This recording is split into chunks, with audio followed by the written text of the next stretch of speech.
Donc j'avais raison depuis le départ, qui était de dire qu'il fallait une grande solution militaire et des Vous allez sanctions. rejoindre les rangs des FARDC.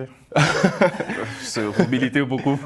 Non, mais il y a des professionnels pour ça. Il faut une grande réforme il faut une grande réforme de l'armée. Il faut une grande également aide internationale pour la RDC et surtout prendre des sanctions comme ça a été pris actuellement contre les personnes qui instrumentalisent tout ça.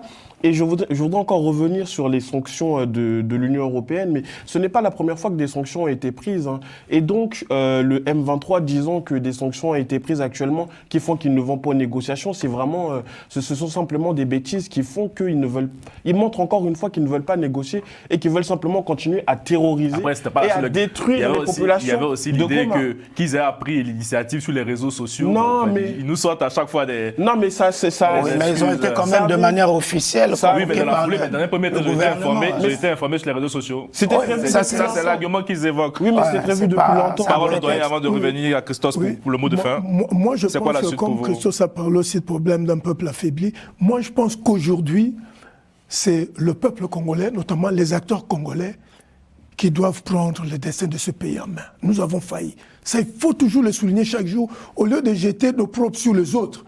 C'est parce que nous avons été incapables de bâtir un Congo plus beau, plus fort, plus puissant depuis le départ de Mobutu en 1997 que nous nous retrouvons dans cette situation. D'où le gouvernement d'union nationale qu'il faut faire. Il faut absolument que nous nous mettions ensemble. Il faut une rencontre congolo-congolaise de la plus haute intelligence, le plus rapidement possible. Autour de qui? Mais j'ai bien dit congolo-congolaise. Mais il faut quelqu'un pour diriger les... Mais autour du président Tshisekedi, il n'y a pas de débat. Non, je dis, parce que vous savez, quand je dis... On ne va pas ouvrir encore le débat à Obaviga. Pourquoi on dit papa, si on dit, autour de, par exemple, Tshisekedi, on dira, on est en train de l'appuyer pour qu'il garde son pouvoir. Mais moi, je vois l'intérêt de ce pays qui risque d'être... Mais il faut un homme fort, doyen. Il faut que nous nous mettions ensemble autour d'une table pour trouver une solution à cette crise. Cette crise ne viendra pas des accords ni des dialogues extérieurs. Surtout pas avec la Cinco. Christos, pour le mot de fin. Ouais, je pense que pour l'instant, j'adhère aussi à ce que vous dites.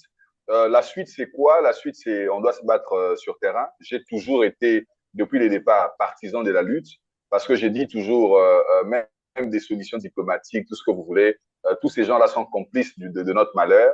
Et ils ont donné un permis de tuer au Rwanda, soit par complicité avec